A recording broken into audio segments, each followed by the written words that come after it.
내가 복음을 부끄러워하지 아니하노니 이 복음은 모든 믿는 자에게 구원을 주시는 하나님의 능력이 됨이라.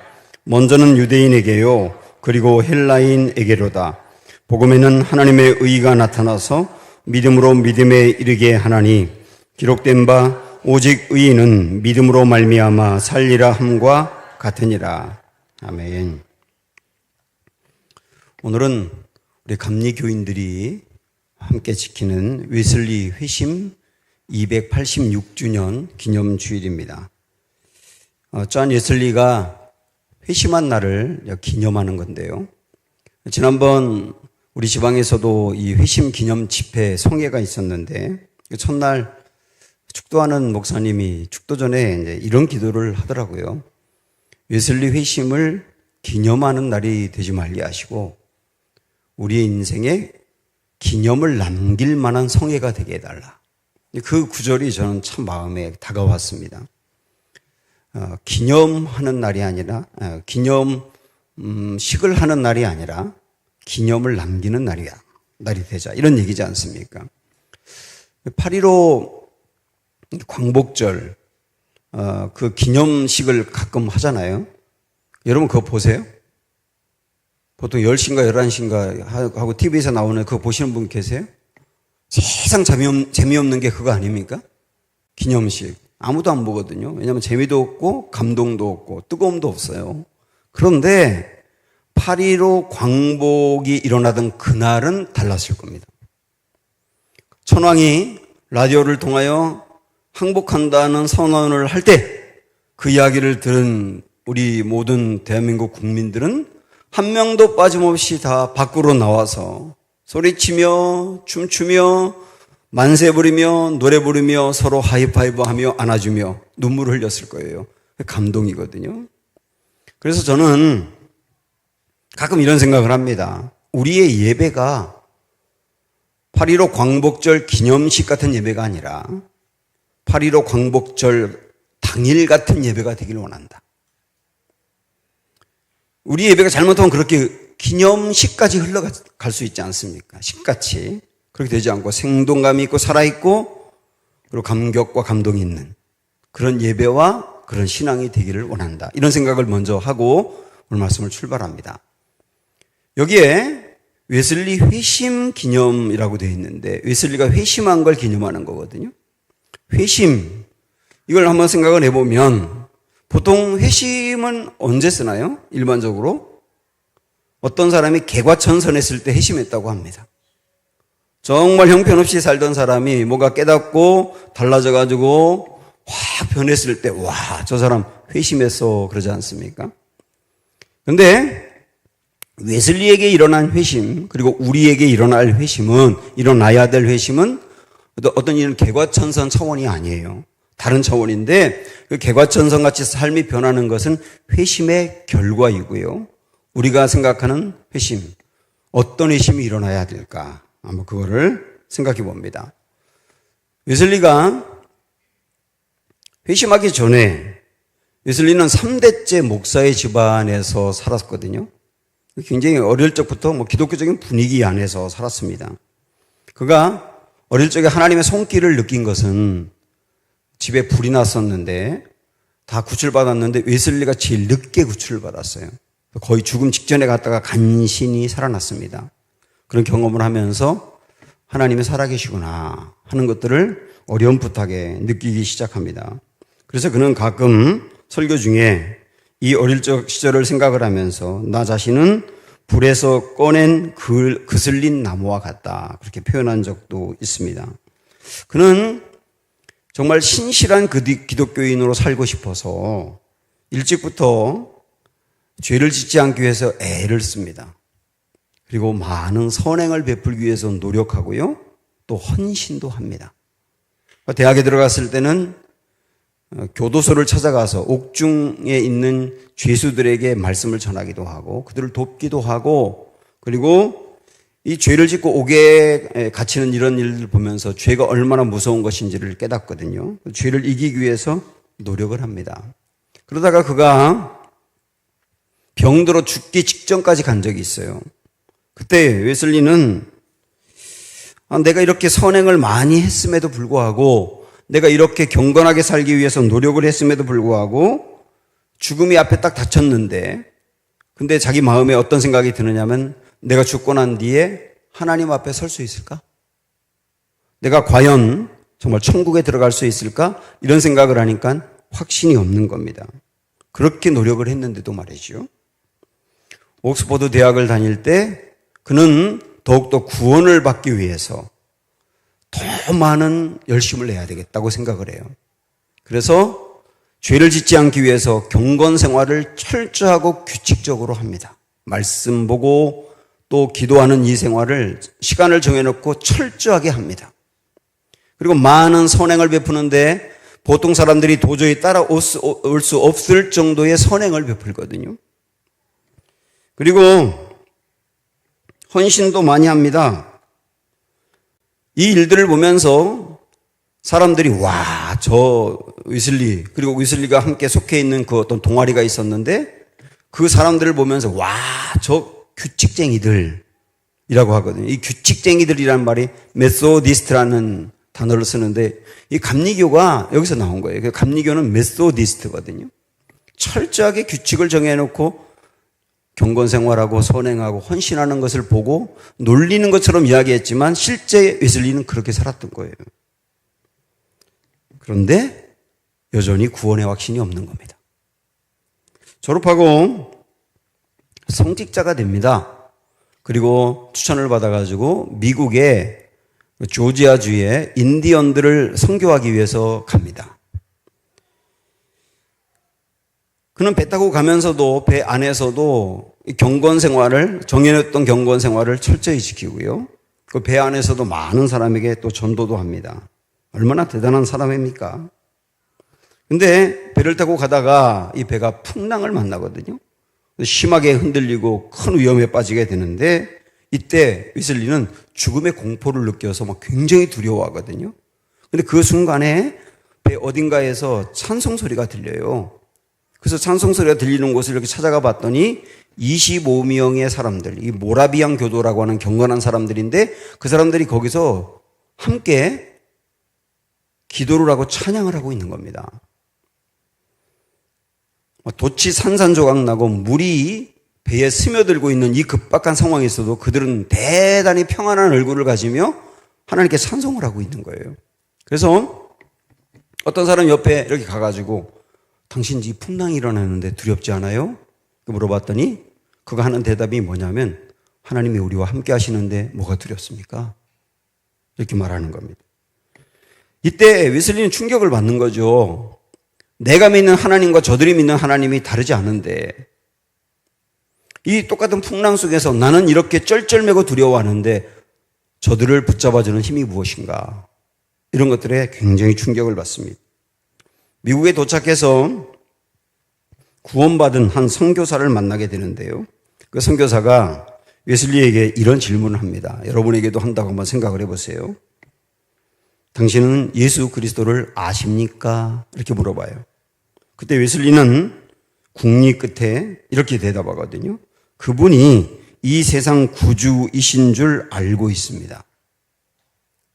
그러니까 그 선교사가 또 묻는 게 그야 그렇죠. 그러나 그분이 당신을 이미 구원하셨다는 것을 알고 있냐 말이에요.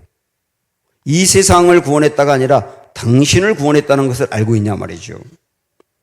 이 질문에 웨슬리는 나는 그가 나를 구원하기 위해서 돌아가셨기를 바랍니다. 이렇게 대답을 합니다. 확신이 없었던 것이죠.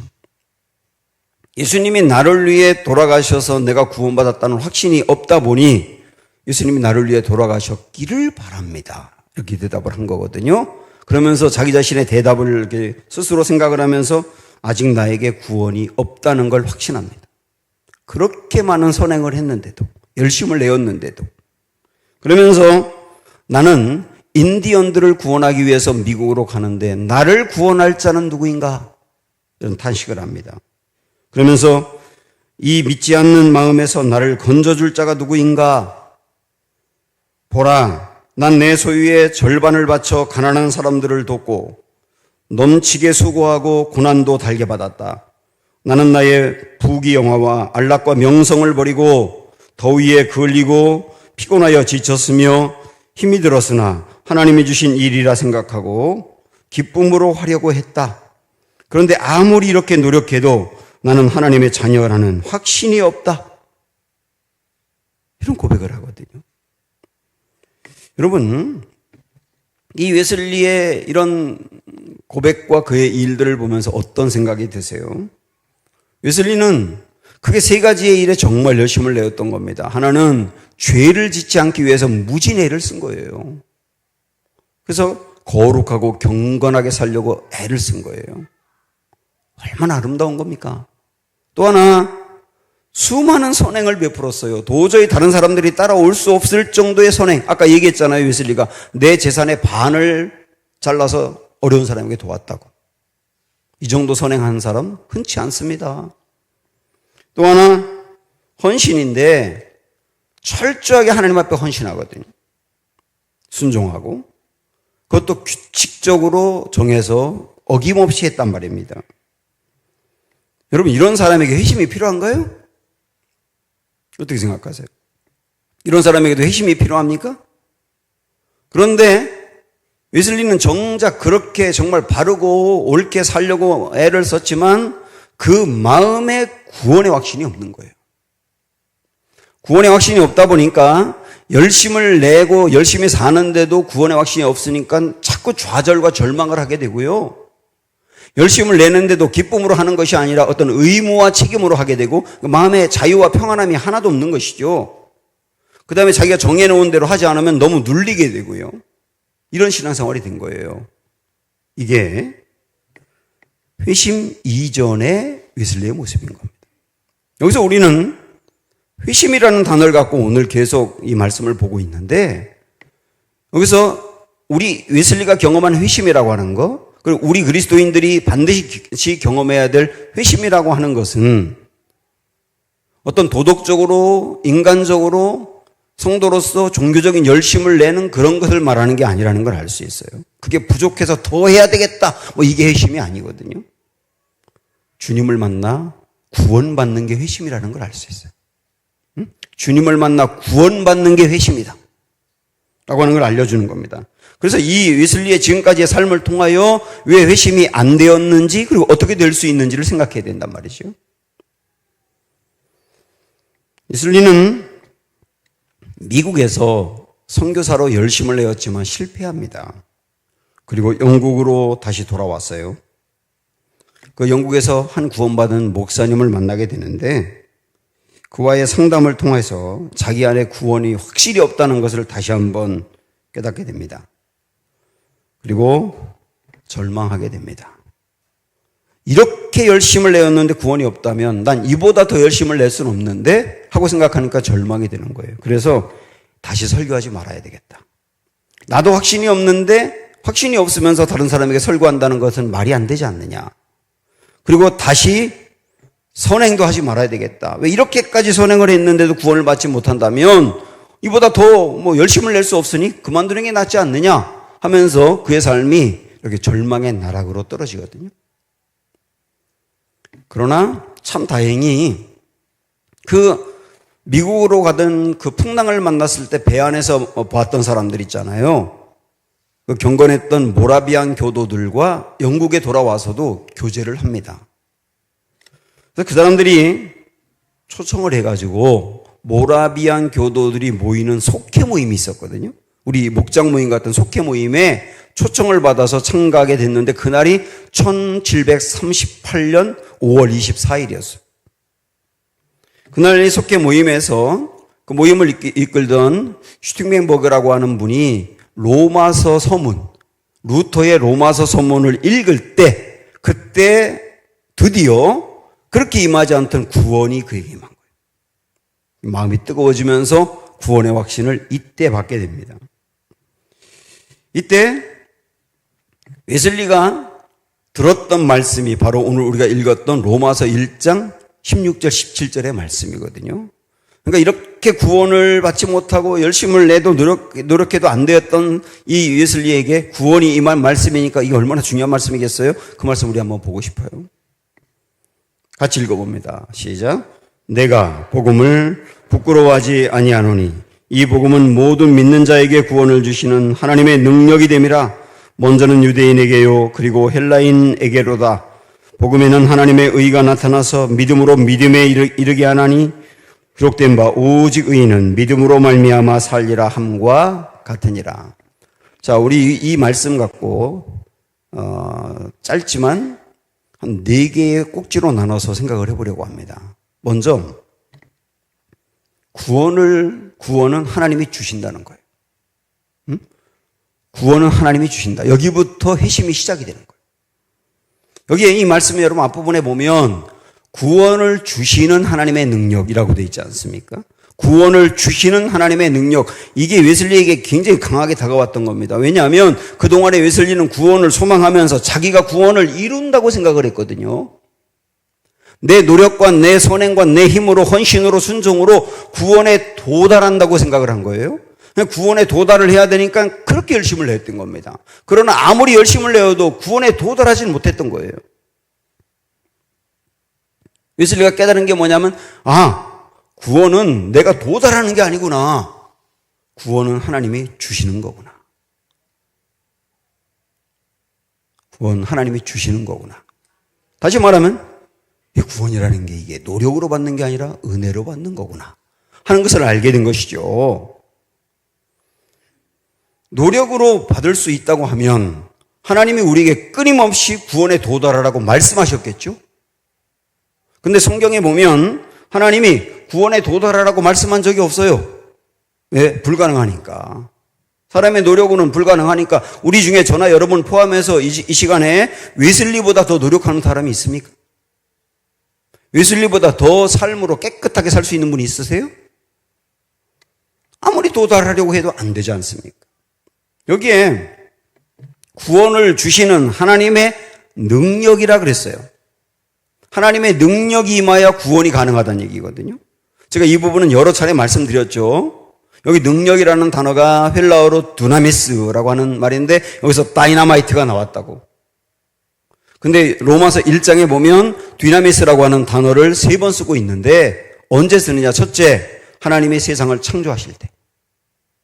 그러니까 아무것도 없는 곳에서 이 만물을 만들 때 이 정도 능력이 있어야 된다는 거죠. 하나님의 두나미스 정도의 능력이. 또 한 번, 두 번째는 죽은 예수님을 살려내는 능력이에요. 거기도 두나미스가 나오거든요. 그러니까 죽은 예수님을 생명을 주어 다시 살려내는 이 능력이 하나님의 능력이라는 거예요.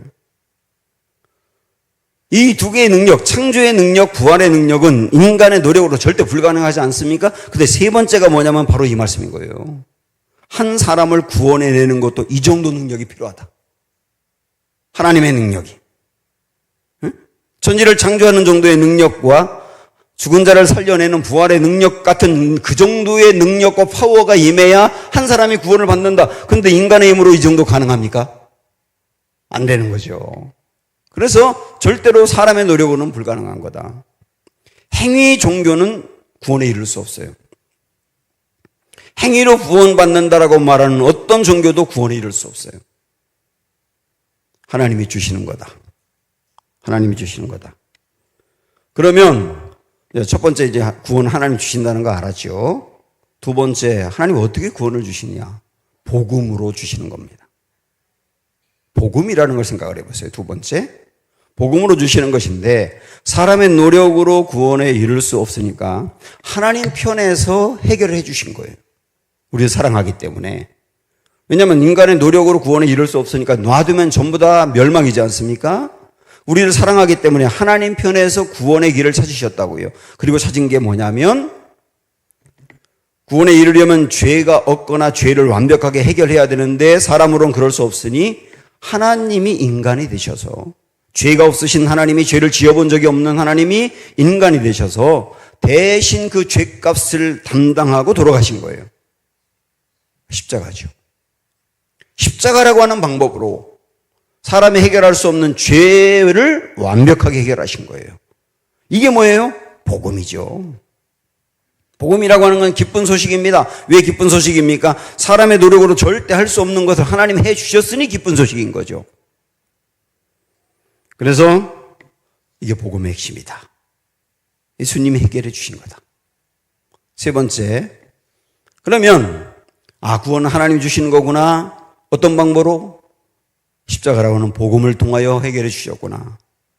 세 번째 우리가 생각할 것은 하나님의 의라고 하는 거거든요. 하나님의 의.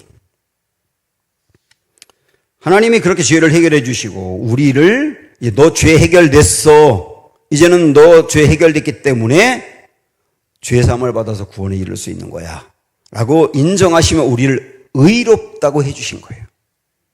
여러분 여기서 웨슬리는 그동안에 어떻게 생각했냐면 내가 이루고 도달하고 성취하는 의를 생각했던 거예요. 죄를 지은 적이 없어야 돼요. 완벽하게 선행을 베풀어야 돼요. 그리고 한 번도 하나님 앞에 말씀을 어긴 적이 없고 순종하고 헌신해야 되는 겁니다. 그렇게 의에 도달하려고 했는데 이 의는 이룰 수 없는 의였지 않습니까? 하나님 편에서 이런 의는 어려워. 내가 너에게 또 다른 의를 줄게. 이게 하나님의 의라고 하는 거거든요. 그게 뭐냐면 예수님이 다 이루셔서 내가 의로우신 거야. 그리고 우리를 의롭다고 인정을 해주시는 거예요. 의롭다고 인정해 주시는 게 칭의지 않습니까? 칭의가 구원이 임한 거거든요. 그리고 네 번째는 믿음으로 산다예요. 우리는 구원을 이룰 수 없다. 하나님이 해주셔야 된다. 하나님이 예수님의 십자가를 통하여 내 죄 문제 완전히 해결하시고 이루어 주셨다. 그리고 우리를 의롭다고 인정해 주셨다. 이 모든 사실을 마음으로 받아들이는 게 믿음입니다. 내 마음으로 감사하게 받아들이는 게 믿음이라고요. 이 믿음을 가질 때 우리는 산다. 구원받는다. 영생 얻는다. 영원히 산다. 이게 복음의 핵심인 거예요. 웨슬리는 이 말씀들을 그가 들으면서 드디어 구원이 임하게 된 것이죠. 다른 것으로가 아니라 이 말씀으로. 오늘 우리 가운데도 그동안에 희미했었고 혼란스러웠고 확신이 없었던 분들 이 부분 놓고 정말 진지하게 생각을 해보시고 구원이 우리 모두에게 임하기를 축원합니다. 웨슬리가 이 올더스 게이트라고 하는 이 거리에 있는 그 속회에 참여해서 회심했는데 이게 바로 회심인 거죠. 회심. 드디어 이게 회심인 거죠. 회심이 이루어지고 난 뒤에 그의 경험을 이렇게 기록하고 있어요. 여러분도 한번 스크린 보시면 나는 내 마음이 이상하게 뜨거워지는 것을 느꼈다. 나는 이제 내 자신이 그리스도를 오직 그리스도만을 믿음으로 구원받았다는 것을 느꼈다. 그리고 주께서 내 모든 죄를 영원히 제거하셨고 나를 죄와 사망의 법에서 구원하셨다는 확신을 얻었다. 진짜 이게 고백인 거죠. 이 마음이 뜨거워졌다 이랬는데 이 마음이 뜨거워졌다는 말은 영어로 하트를 쓰지 않습니다. 그리고 불에 데웠다는 차원에서 fired라는 단어도 쓰지 않고 마음이 따뜻해졌다는 의미로 warmed라 그랬거든요. warmed. 마음이 따뜻해졌다. 이런 단어를 썼는데 이게 아주 구체적으로 말씀드리면 이런 거예요. 내 머리에 알고 있었던 사실이 가슴으로 내려온 거거든요. 우리 지난 체육대회 때론 그 문제 들으셨죠? 가장 먼 거리가 여기서 여기까지라 그랬죠? 30cm거든요. 여기서 여기까지. 머리가 큰 사람은 40cm. 근데 30cm 이 거리가 제일 멀어요. 아는데 느껴지지가 않고 마음에 감동이 없는 거죠. 웨슬리도 이것 때문에 엄청 고민을 했던 건데 이게 드디어 마음으로 다가온 것입니다. 그러면서 하나님이 나를 사랑하시고 정말 나를 위해 예수님이 그 일을 해주셨다는 것이 지적으로 깨달아지고 그리고 그 모든 사실로 인하여 마음에 뜨거움으로 느껴지고 그리고 그 모든 사실이 의지적으로 믿어지는 거죠. 지적으로, 감정적으로, 의지적으로 지정의가 다 동원이 되어서 깨닫고 느껴지고 믿어지는 거죠. 그러면서 이때 구원을 확신하게 됩니다. 물론 이 모든 일들이 웨슬리가 그곳을 찾아가서 말씀을 들을 때 일어난 일이기 때문에 이거는 우리 주님이 성령님이 우리 마음을 그렇게 움직여서 해주셔야 될 일이지만 그러나 우리는 말씀을 듣는 자리에 가는 건 굉장히 중요한 거예요. 그때 구원의 사건이 일어나게 되니까요.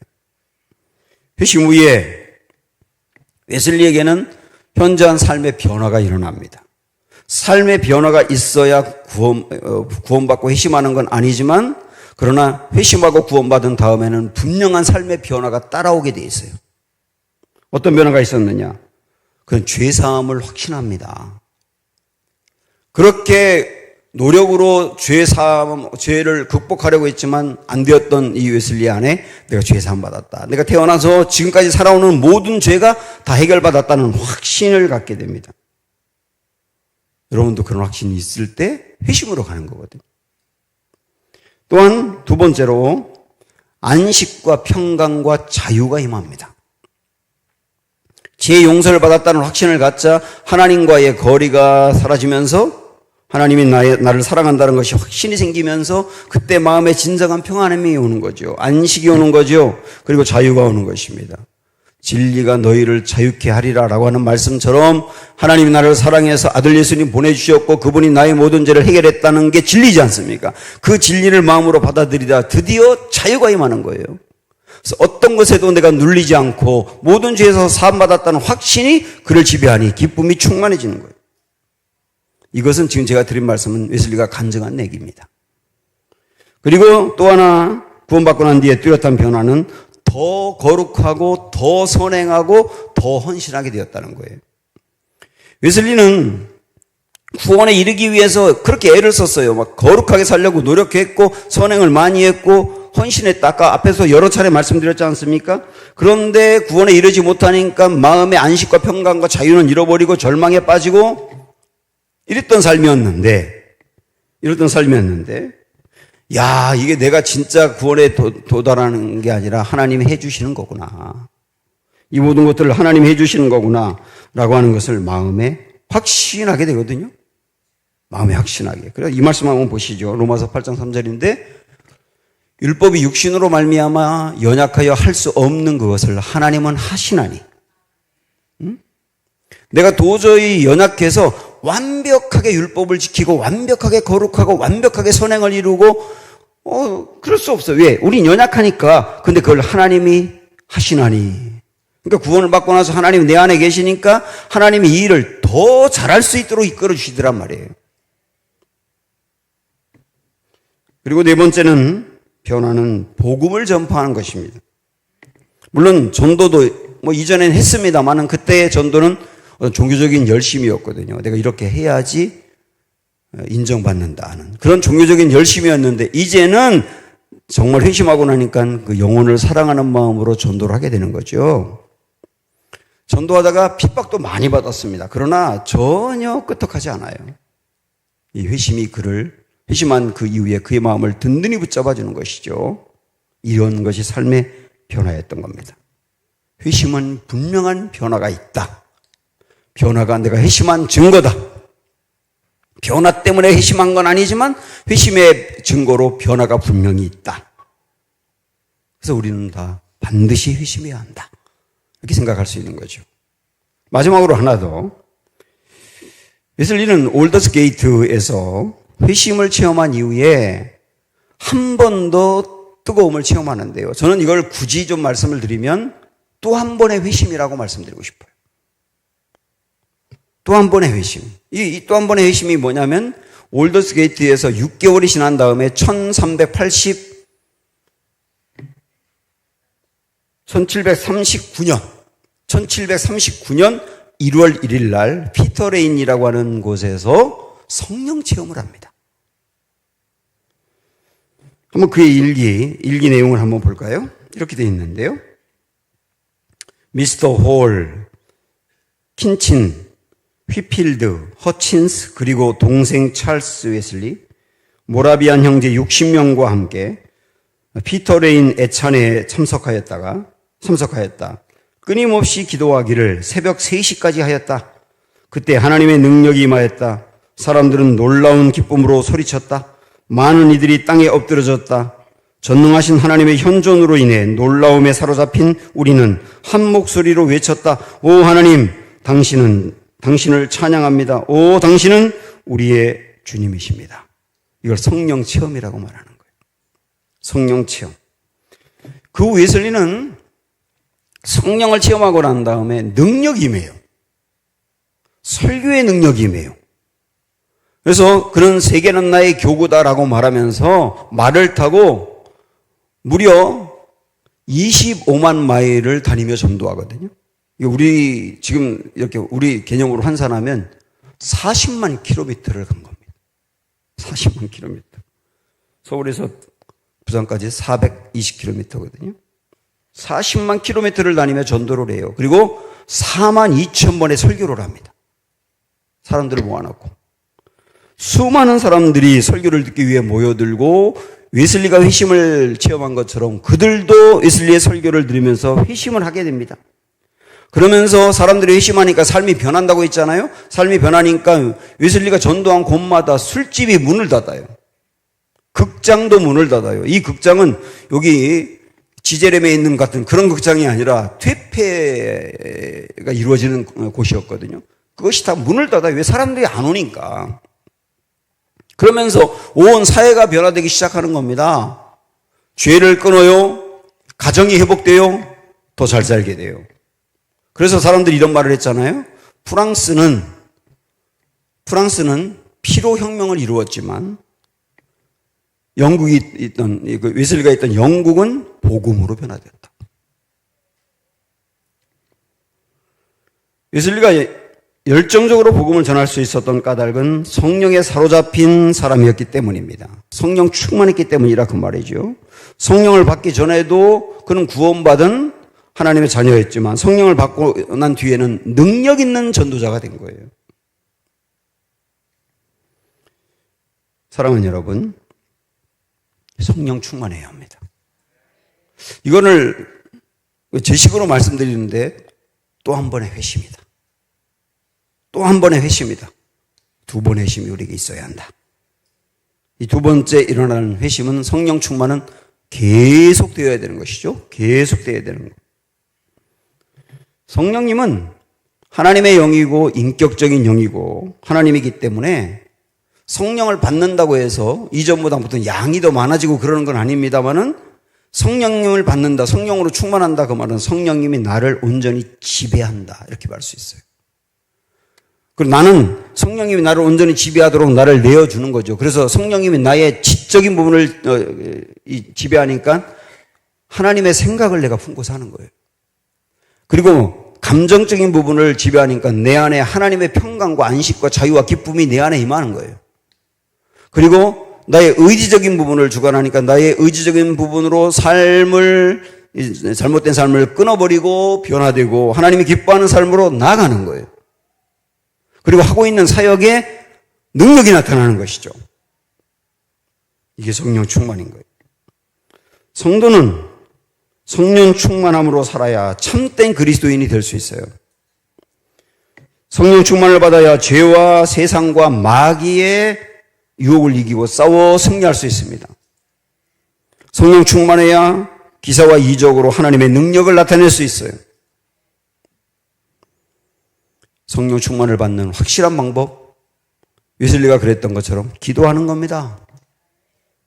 사랑하는 여러분, 기도 자리에 나아가 우리 다시 한번 성령 충만이라는 또 다른 회심의 상태로 나아가서 주님으로 또 쓰임받고 기쁨으로 나아가는 은혜가 있기를 축원합니다.